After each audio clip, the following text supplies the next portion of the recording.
আসসালামু আলাইকুম ওরহমতুল্লাহি ওবারাকাতুহ।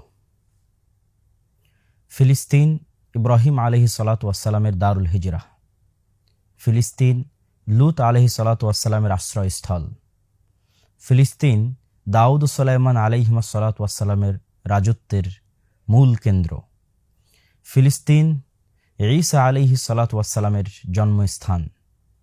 ফিলিস্তিন মুহাম্মদ সাল্লাল্লাহু আলাইহি ওয়াসাল্লামের ইসরা তথা মেরাজের সফরের শুরুর স্থান। মসজিদ আকসা এবং তার পার্শ্ববর্তী অঞ্চল বরকতময় সমগ্র পৃথিবীবাসীর জন্য, যা মহান আল্লাহ সুবহানাহু ওয়া তাআলা বলেছেন।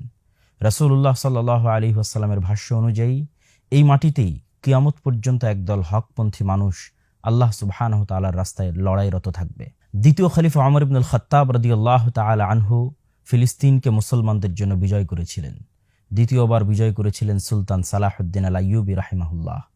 আজ ফিলিস্তিনের মানুষেরা কষ্টে আছে।